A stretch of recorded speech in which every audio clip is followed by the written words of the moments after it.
Howdy folks, Jason here at Waters West Fly Shop in Port Angeles, Washington on the world-famed Olympic Peninsula. Today we're going to be tying up some bass poppers.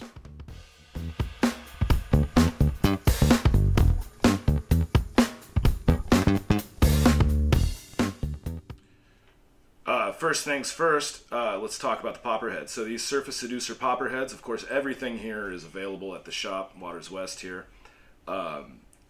There's a couple things you need to know about prepping. So I like the large because it seems in my experience even a small bass will take a big fly. So I use the large size. The color, they come in green chartreuse, and I think we also carry them in just plain white, which are great for doing other types of color patterns, as you see, like with this frog having a white belly and stuff like that. So sometimes having the white poppers is good too. But today we're going to be working with the green.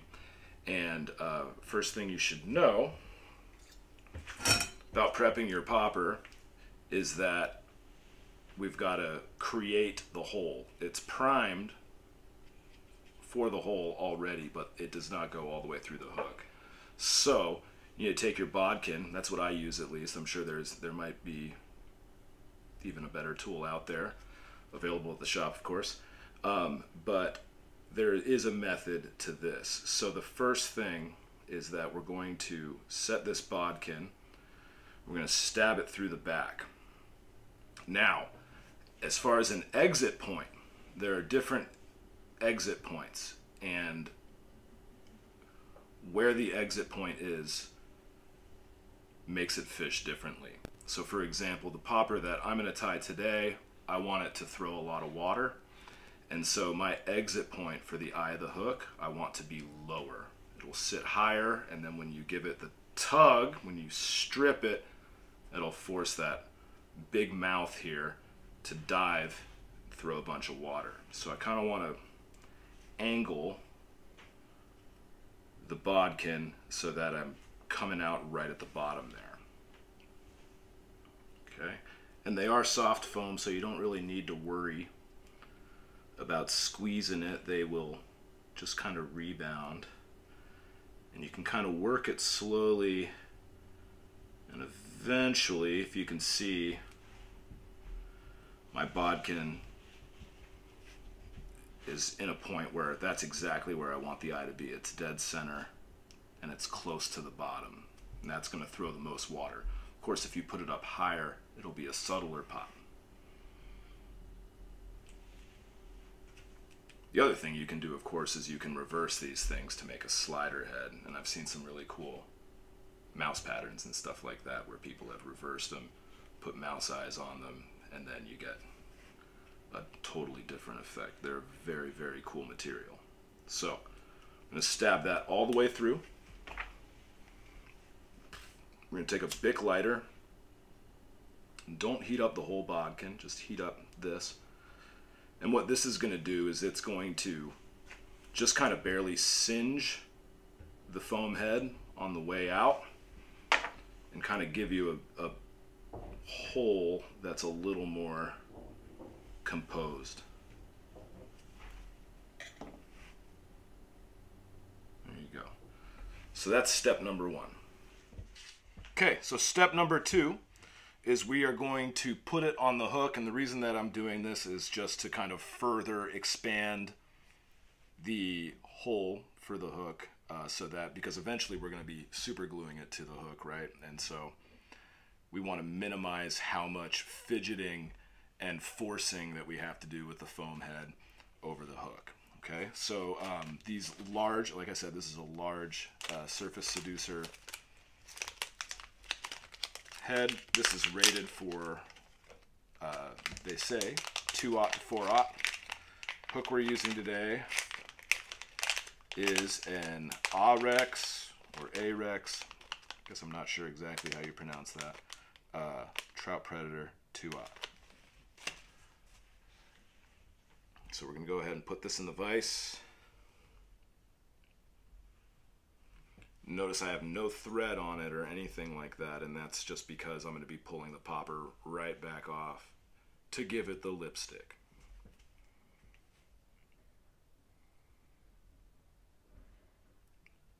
again, just the way you do this is you just kind of have to wiggle it back and forth, and then once you feel it kind of starting to get to the front of the eye, you got to make sure that it goes to that exit point that you already made, because I've done this before. I've trashed a couple heads where I've been overly aggressive putting it on there, and I've jammed it right through to a spot that I did not intend to do. So there it is, it's on there. We're not going to do this with a weed guard, so basically I'm going to want it to sit right about there. If we were doing it with a weed guard, which we'll do in another video, you actually, with these, you want to rig it just a little bit further back, but I'm getting ahead of myself here. So it's on the hook, I'm going to pull it off. So just a regular old red Sharpie here, and I'm not particularly good at drawing or anything like that, but these popper heads with these lips make it very, very easy to do this. First move I always make is I just start to work around the edges, and it works out pretty good. The ink kind of stays put. You don't really need to worry about an errant marker going all over the place.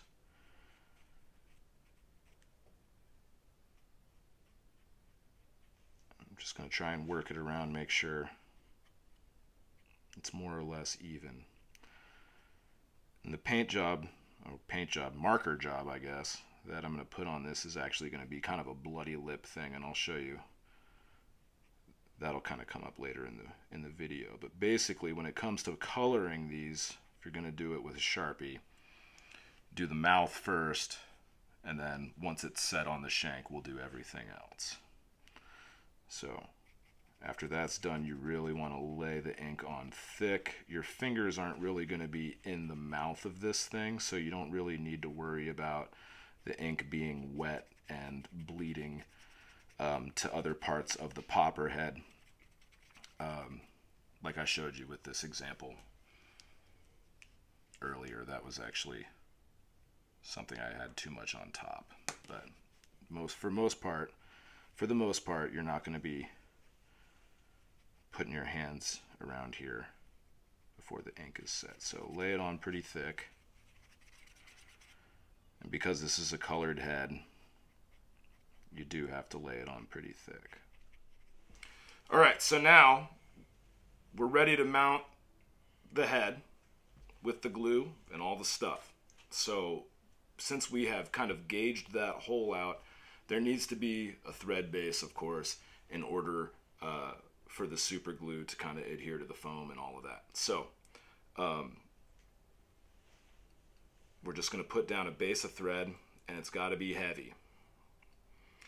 It's got to be heavy, and I'm actually going to start the thread again for the back portion when we tie on the fixins. So just kind of want to make sure that the thread is about the length of the popper head. And for me, the magic number with the thread wraps, and they don't need to be super tight. In fact, the more ribby the thread is, kind of the more crevices and texture the super glue has to work with. So as you can see, I'm not being very intentional or methodical with my thread wraps, and like I said, for me, what I have found with this size hook and this popper head, back and forth 3, 4, 5 times if you want to make sure it's really on there, is about right. So I'm just going to go back and forth and kind of increase the gauge of the hook so that the super glue has something to work with. Too many times, and again, it's going to cause you to kind of use a lot of force to try and get that popper head on there, and that of course can result in mishaps. All right. So that's about right.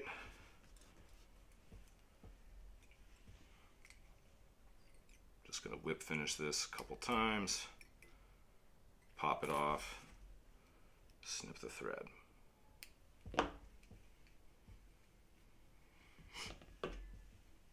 All right, and then super glue. It doesn't have to be this super glue, but I have found that the gel versions of the super glue give you a little more time to set the head the way that you like it, and they don't spread quite as much. So I like using the gel version, and there is a little trick here. You're going to be forcing this foam head on there. So when it comes to the super glue, healthy dabs of course, but we're actually just going to put the super glue at the front of the fly, because when we put this head on there, that's going to force it all backwards. That's actually quite a bit, a little more than I should have put on there. That's okay though. So again, got this on there. I'm just going to kind of slowly wiggle it, and you can see it already starting to move the glue.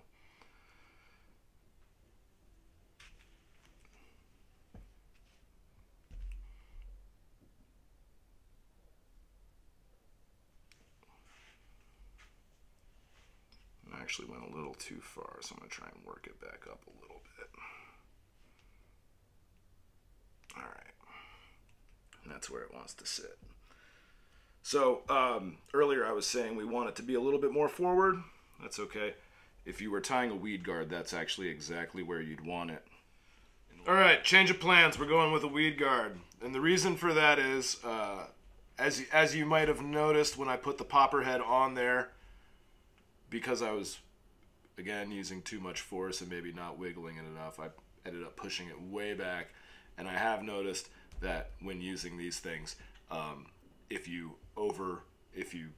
go over where you want to put it, it's very difficult actually to move it back up the shank. They definitely want to be moved in this direction, and I don't want to trash the popper head because they're not cheap. So we're just going to go with a weed guard here. The way I like to rig the weed, I like to do a double weed guard, just because this fly is going to be getting banged all over the place on docks and lily pads and cattails and ripped through grass and all sorts of stuff. And in my experience, a single weed guard is no weed guard at all. So we're going to use 2 strands of just 30-pound Maxima, and just going to again start a thread base back here. As you can see, the glue is still smearing all over the place. It's no big deal. So we're going to put down a lot of thread wrap layers. So the way I like to do these is I like to take the 2 strands of 30-pound mono, and I kind of like to set them right in the back of the popper head and start there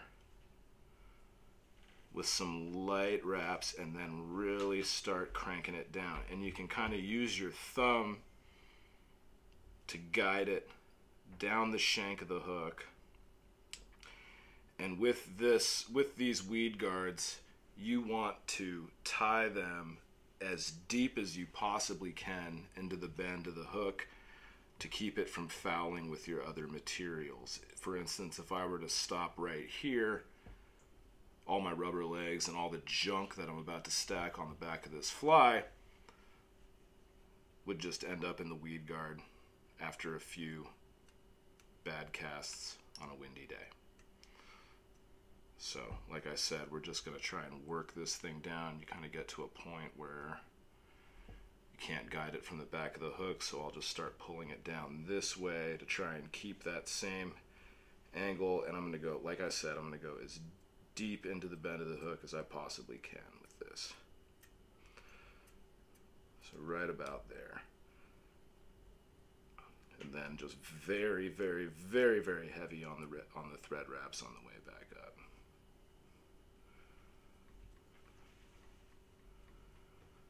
And that area of the fly does seem to take quite a beating. I've noticed. So I'm going to pin these back. And again, we're going to go to some more glue. This time, just your garden variety, ubiquitous, hard as hull. Stuff's awesome. And it doesn't need to be a super heavy coat, but make sure you get some glue on there just to kind of protect the threads so they don't get super frayed. All right, so while the hard as hull is drying on our weed guard there, we're gonna go ahead and prep the legs. Okay, for this particular pattern, there's a specific way to do the legs. So anyway, we're gonna go with some fusion foil barred copper with green foil, all sorts of green, all sorts of flashy. They're pretty neat. Just dump them all out there. So I'm going to grab a whole tab,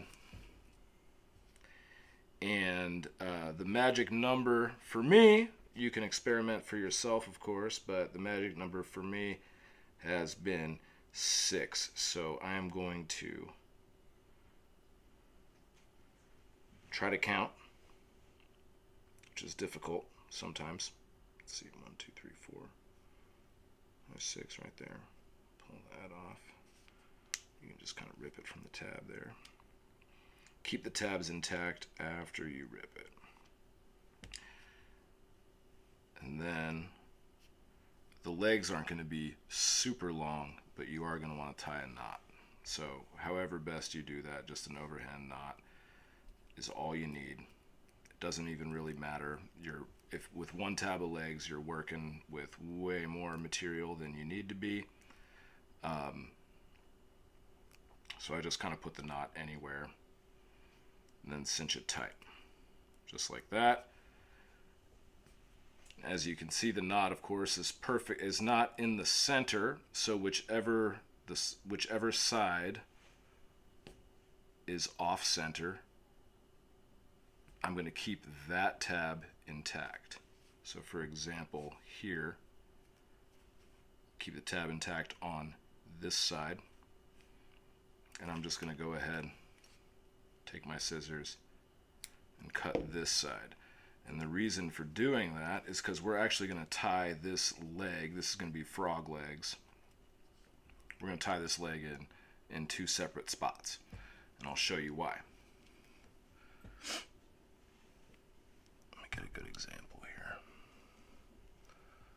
So when you tie it in 2 separate spots, eventually we're going to be doing a dubbing loop between the 2 tie-in points.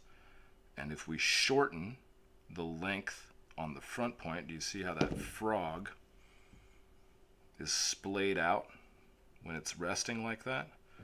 What you do is A, you keep the legs away from the weed guard, and B, when you pop it, the legs kick back and spring forward. So there's almost, with this popper, there's almost a double pop. You get the splash from the mouth, of course, and then after that, those legs kick forward and have a very subtle splash. You'll actually see it when you fish it. It's a cool thing. So you want to, again, on the shorter side, keep the tab intact, trim that later.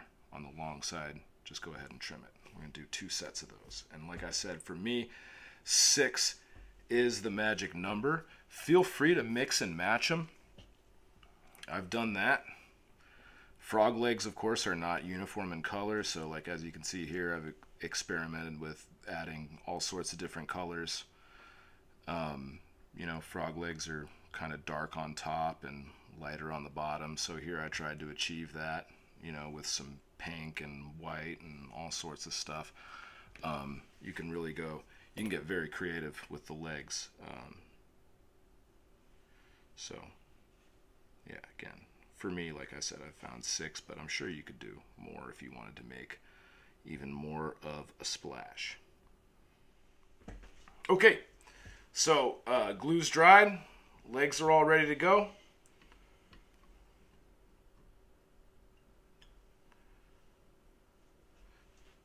So we're going to start our material work about there. So what is that? A couple millimeters past the barb of the hook. Okay. And the first step is for this pattern, it's going to be some polar chenille. This polar chenille, as you can see, has been around since Jimmy Carter was in office.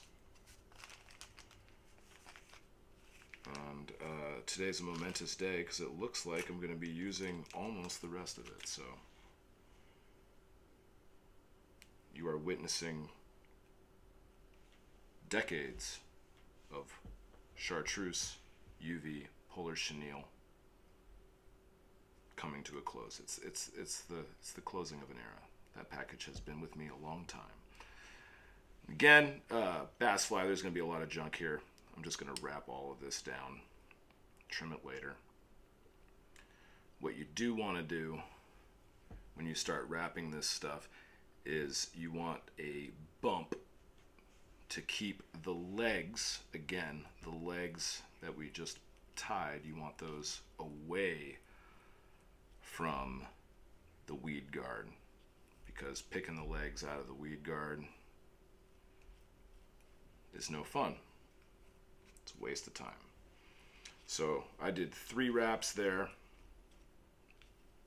We do 4 wraps, and then what I'm actually going to do, rather than usually how you do it where you stroke all the material back, I'm going to kind of frizz it forward a little bit so that I can come back over it and kind of create a ball.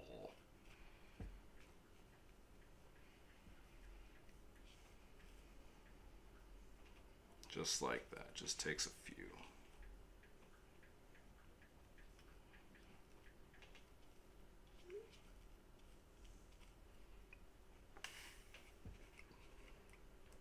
This stuff does get everywhere. So after I have the size I like, I really like to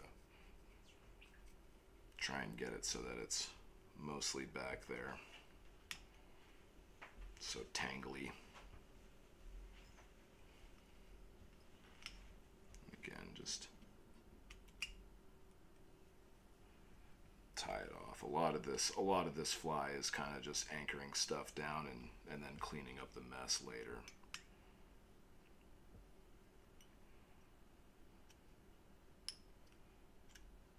Oops.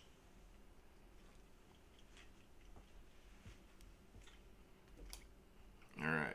Then once you have that ball of polar chenille, it's time to do the first part of the legs.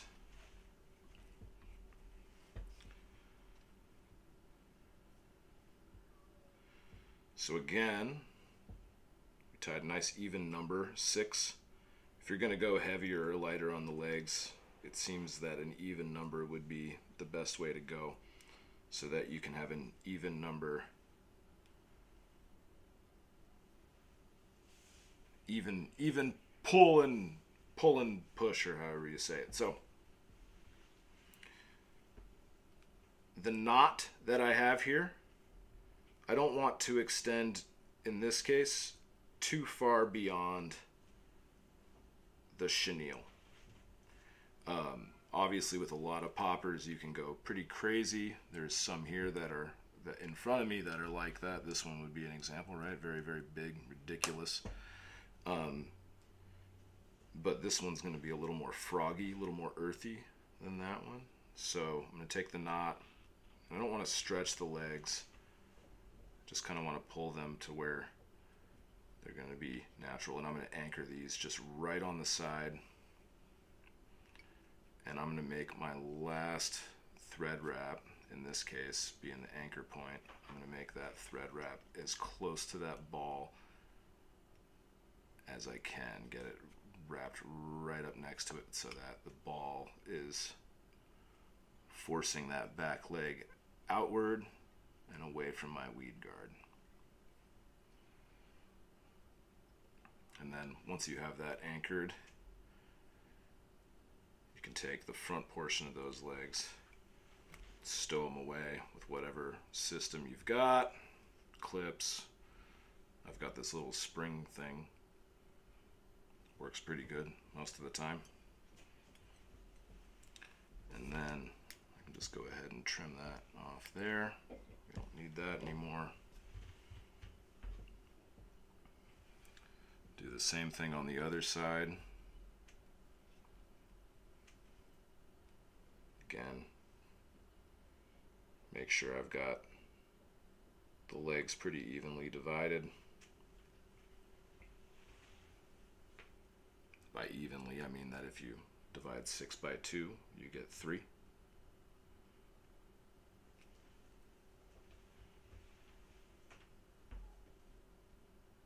Full of all sorts of knowledge. And again, I'm doing kind of some loose wraps actually, and then the legs I can kind of position them to where I want them. And again, you want that last wrap to be as close to that bump as possible, so the bump forces those legs out, and then just anchor it down, trim the excess.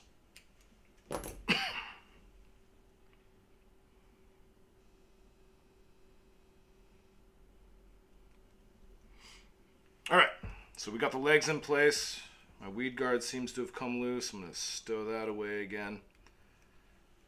And in order to separate the two tying points of the leg, we're going to put a dubbing ball.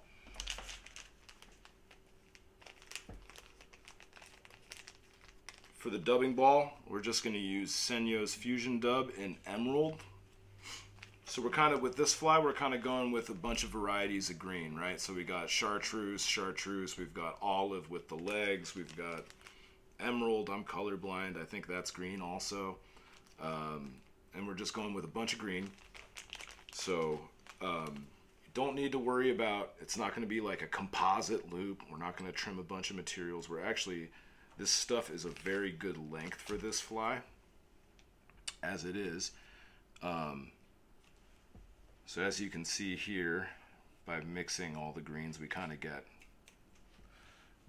that cross between bright, dull, flashy, subtle, all that stuff, which a lot of fish seem to like, bass especially, of course, but I mean, you could apply that same color mentality to just about anything, you know, mixing bright, flashy versus earthy. So for this, we can go pretty heavy with the dubbing ball. And like I said, we don't need to trim it. We're not going to be mixing a bunch of things, but I do like to kind of spread it out ahead of time and then leave it on my desk. This one could use just a little bit more. Like I said, heavy dubbing ball, because we want actual real separation between the two tying points of the legs. So about that. What is that? 3.5 inches maybe worth of dubbing. We'll go ahead and set up our dubbing loop.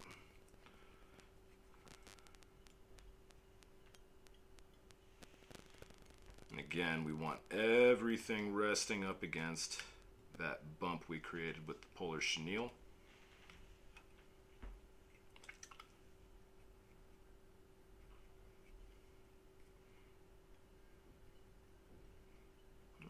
What is that?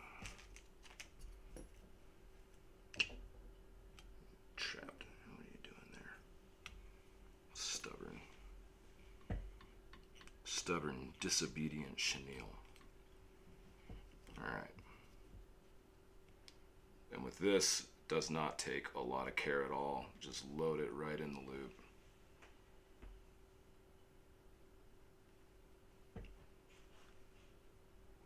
Might want to kind of preen everything back one more time. And we're going to spin the dubbing loop and wrap it up.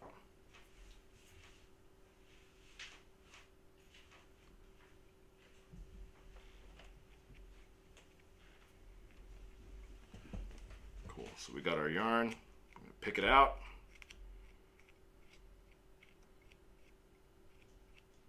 Basically, you know how you do it for a lot of popular steelhead patterns and stuff like that. We're just going to kind of turn it into a hackle, into a brush.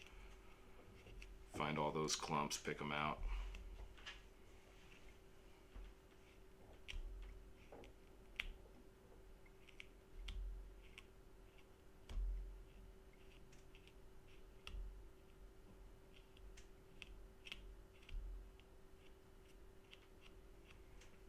That's good enough. And we're going to go ahead and wrap it.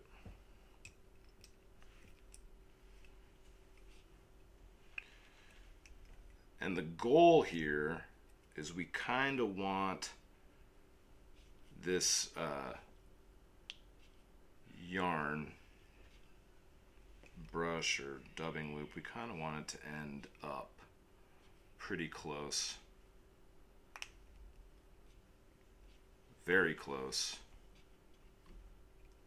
to the butt of that popper head, about right there. But as you can see, I've got some left over. That's because, again, I kind of want to create a bump with it. So after I've achieved the real estate on the shank that I like, I'm going to kind of go back and kind of weave it through one more time. And then I'm going to pick it out again before I tie in my legs for the second time. So we get big bump, and that way you get true separation, which I believe is what is one of the factors that kind of creates that kicking motion of the rubber legs.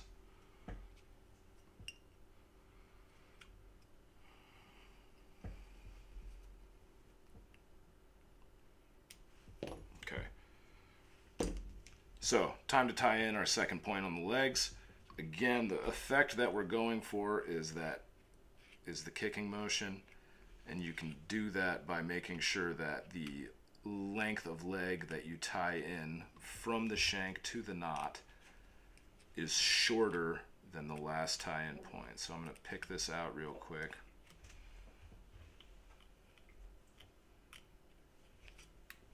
You can always pick it out more later, but I'll pick this out real quick.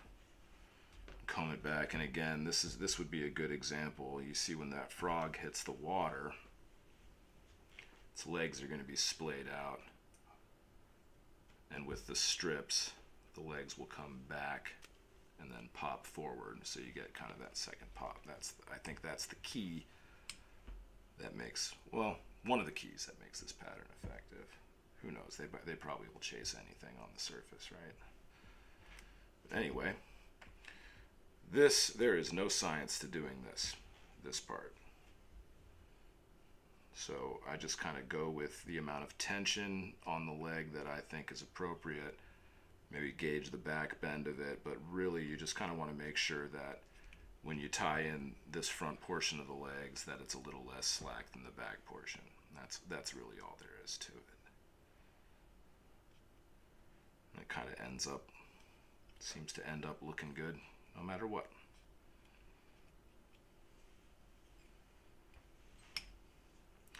Even if you get one side that's not, totally symmetrical to the first side, maybe that makes the frog look a little wounded or whatever. I mean, don't spend too much time and headache making sure you have the perfect amount of tension on it.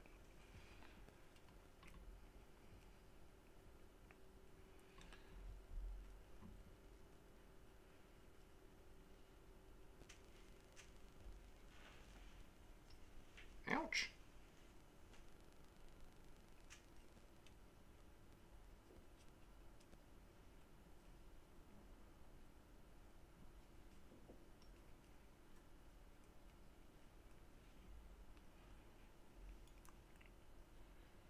Rubber legs, man, they make fish bite, but gosh, they just get everywhere, don't they?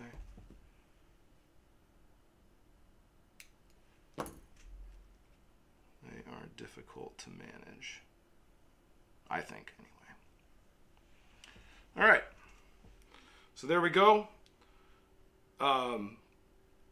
Legs are tied in. Again, I'm going to preen these back into my little springy keeper material thing.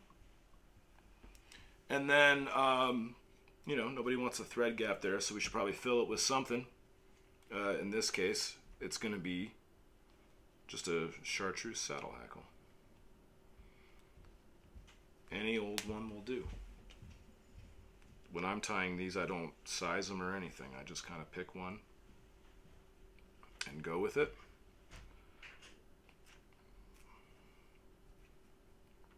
I do tie them in by the tip.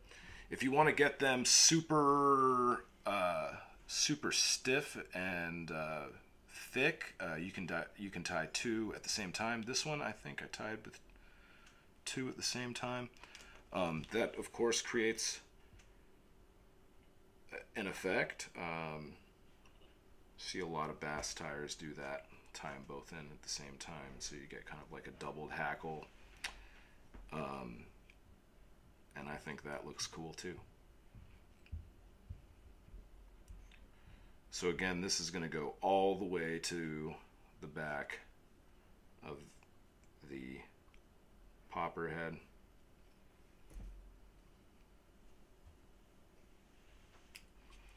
And then actually I'm going to end up taking a marker to try and dull down the chartreuse color a little bit. Take a green marker and we're going to model it afterwards once we're doing the paint job on the popper head and everything.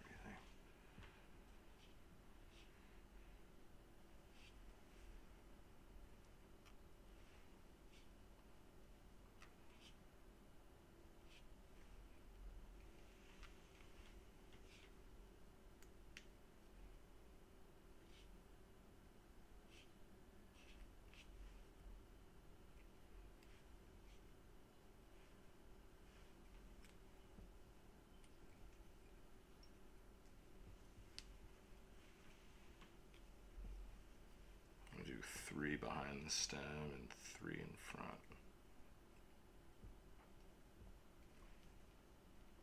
That'll do it.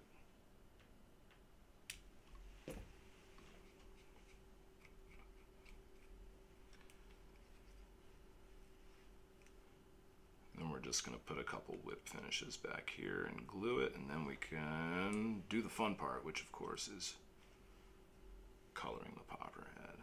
Alright, now the fun part. So we got tail of the tie fly, or the tail of the fly tied. We got everything ready, and now it's time to actually do the paint job here. So what we're going to be doing is we're going to call this the Long-Legged Larry Popper, after one of my favorite songs from Aesop Rock. And so we're going to go for this bloody lip. This bloody lip leopard effect. And there's a couple ways that you can achieve this. One of the things that I've really enjoyed doing lately, if you can tell, is big dabs with a green marker, and then small dabs with the black marker on top of those same dots, and then of course the bloody lip. Okay, so this is the most fun part of this fly, is coming up with cool paint jobs.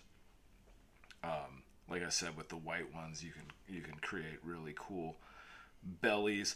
All of these flies, by the way, have been fished a ton, and the Soft X coating really seems to keep the ink intact.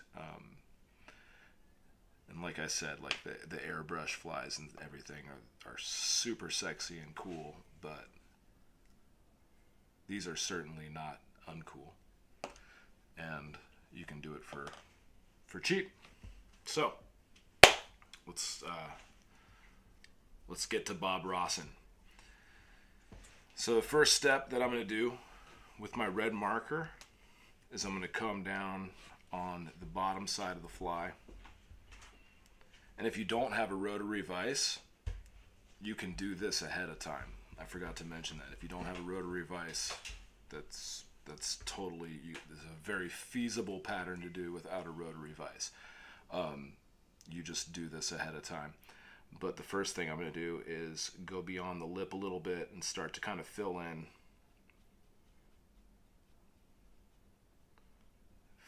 on the bottom, just like that. And then after that, if you just start adding a bunch of trails, a couple random blood splatters. Man, this frog's been in a fist fight. You just kind of trail it all down. You can see my Sharpie even totally sucks. It's been used so many times. But anyway,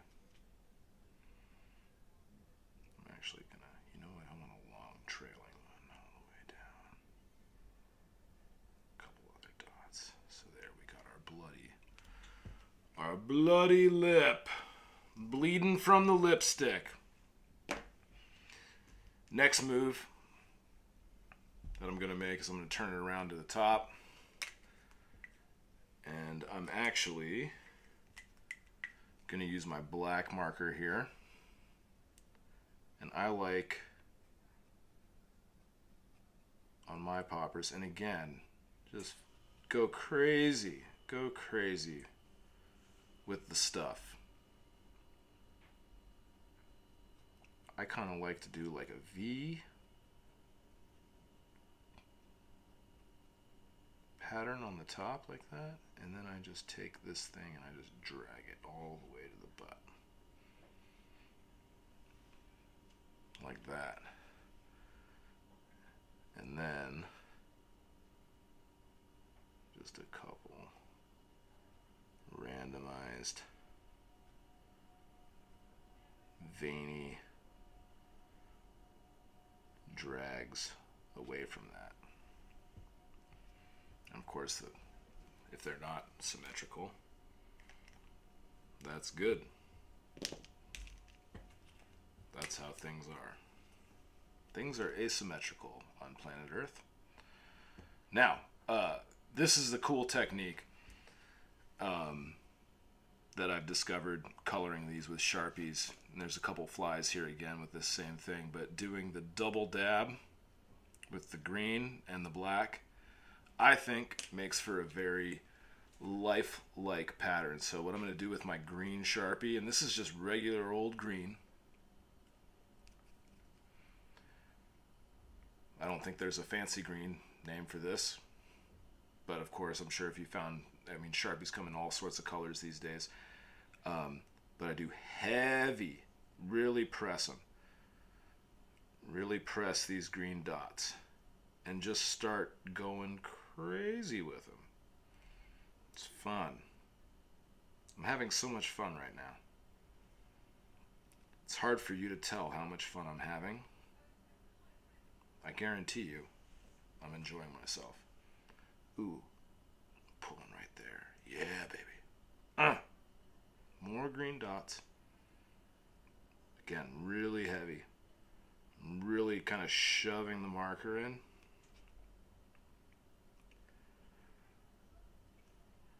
All over the place.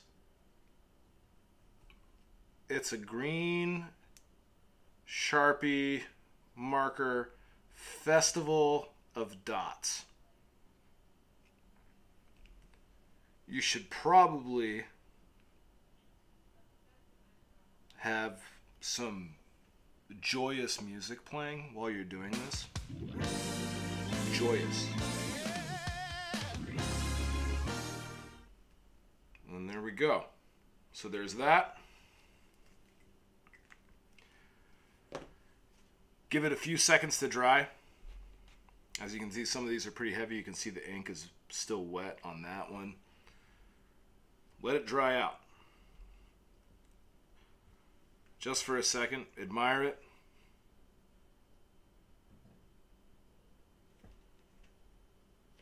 And then take your black marker and instead of jamming it in there, just light black dots on all the green dots you made.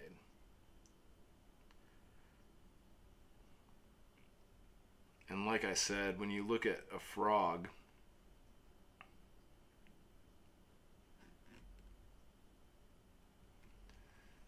their modeling pattern is not one color. It's not a one color modeling pattern. So I think that adding that little black speck on it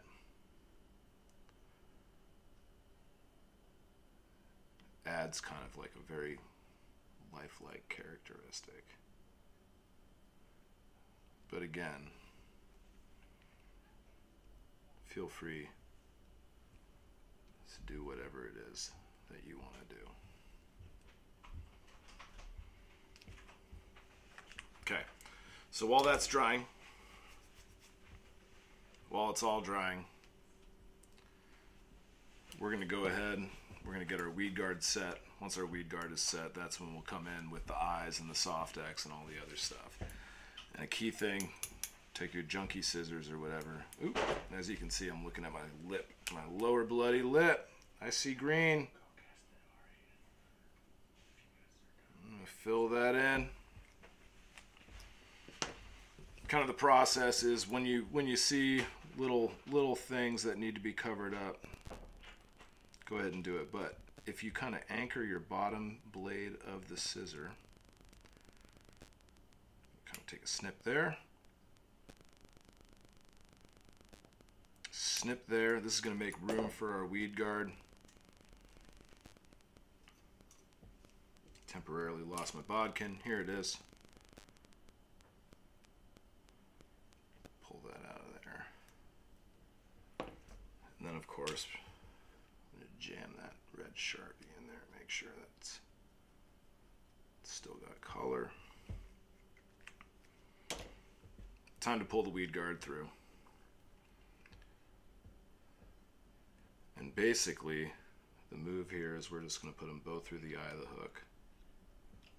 Or actually, I'm getting ahead of myself. I'm going to put down a thread base.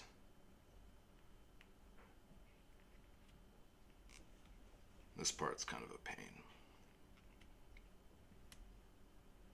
But get your thread base down. And this is one part of this fly where having a rotary vise is really advantageous because you can turn it upside down. If you were to tie this without a rotary vise, I'd say go ahead and pull it out and put it back in upside down. Because with the angle of the popper head, it's very difficult to get your thread in the places that you need it to be without the rotary feature. So if you do not have a rotary vise, pull it out of the vise, put it back in upside down, just so you can set the weed guard. So what we're going to do is we're going to pull these through the eye of the hook.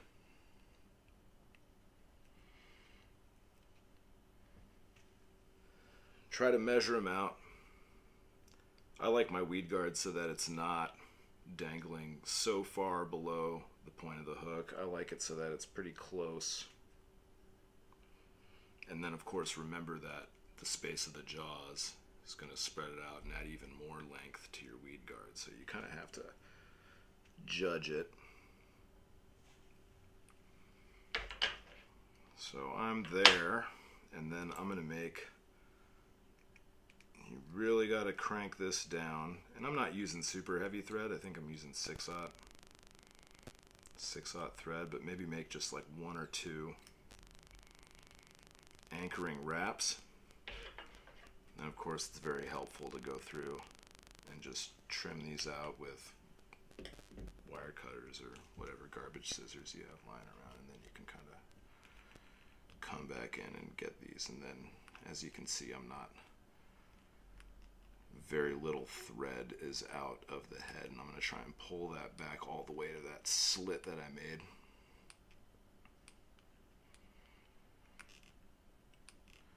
Do my best to make some kind of a decent looking head. And of course,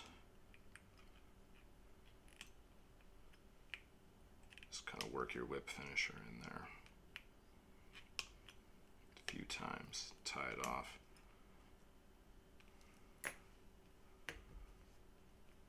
I'm going to trim our thread.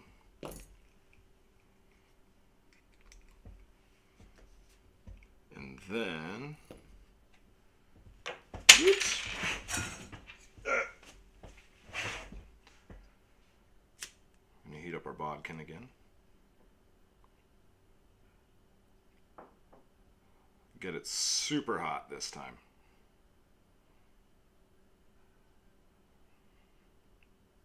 I mean, out of all the fly tying tools, this one has to be the best. I don't know what it is, but man, bodkins are super useful. And then we're just going to jam that in, singe all of that mono, just bring it back.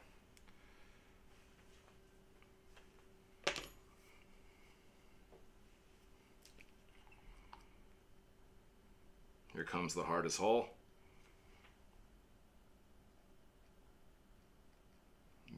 very generous. We want that to stay put.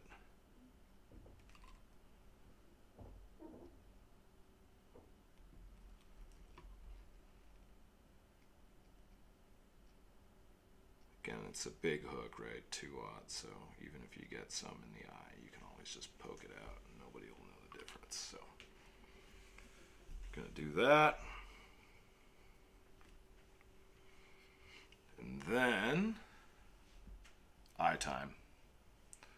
So,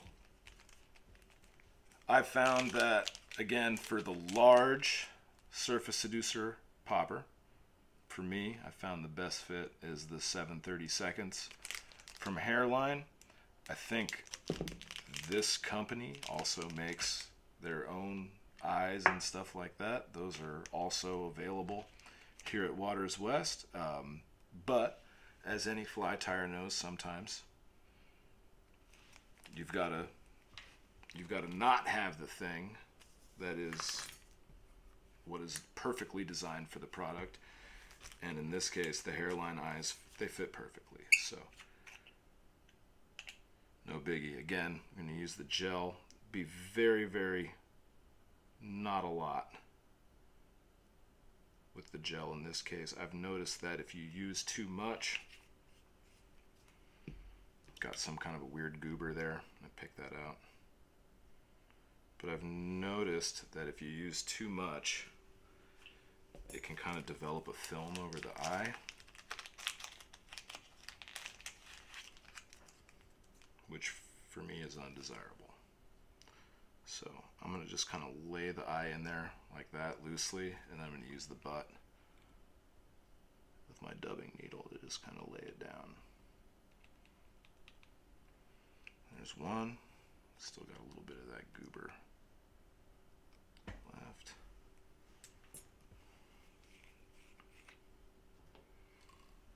Do the other one.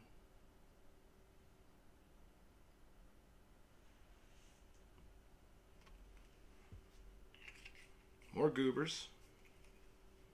Maybe it's time for a new bottle of glue.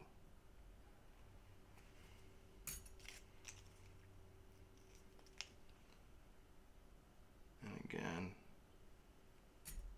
as you can see, softly, and then I like to use the butt of the bodkin to get it in there. And the reason I do that is just because I've noticed a lot of times, because I said that there's that film that can develop. A lot of times when you use your fingers, you'll end up spreading more glue around. So with just the tip of the bodkin, you can kind of get it in. So basically done. Basically done. Soft X is the key ingredient here. And there's a lot of cool effects that you can pull off with just a jar of Soft X and a stupid little brush like this. So I'm going to lay down a coat here, and I'm going to be real heavy on the first time. You're probably going to want to do at least 2 heavy coats. Other things that you can do to achieve other effects on the fly. This one, so you'll notice that like the top is very, very glossy. So on this particular one, I added more marker after the first coat and then coated it again. So be creative on how you mix it up. You'll get a lot of different effects. You can even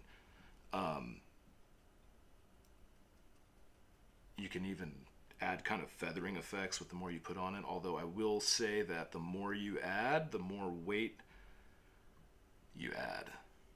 It's not a light material. So for example, with this fly,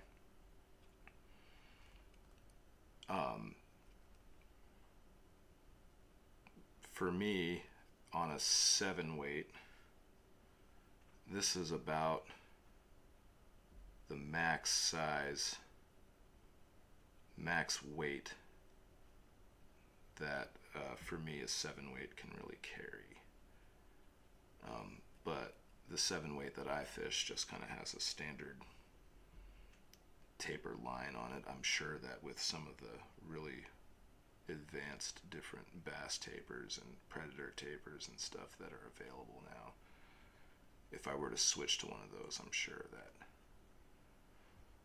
it would cast a little bit better, but for me, I actually prefer to fish these poppers on a very heavy rod.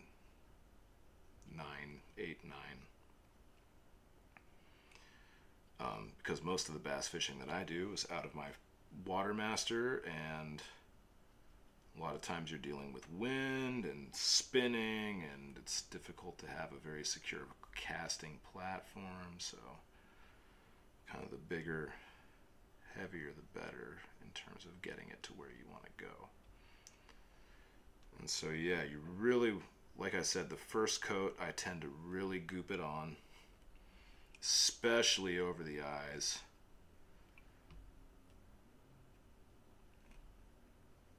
Do multiple rotations and just make sure the whole thing is soaked.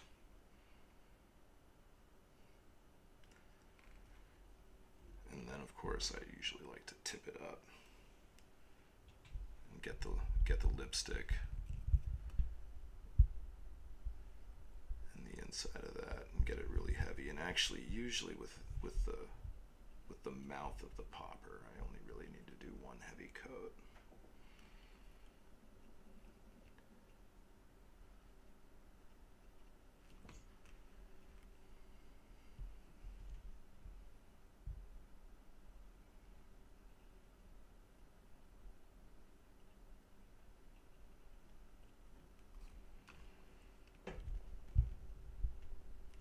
And there it is. Of course, like I said, you want to come back and maybe do another coat later. Usually if I'm tying a bunch of these, I do it in stages. I'll prep all the heads while I'm watching a hockey game or whatever, and then come back and kind of do them in, like I said, do them in stages. It's a little bit quicker that way to get a bunch done. But yeah, after this dries, it takes like, the Soft X takes like maybe 20 minutes to set, and then you can do another coat.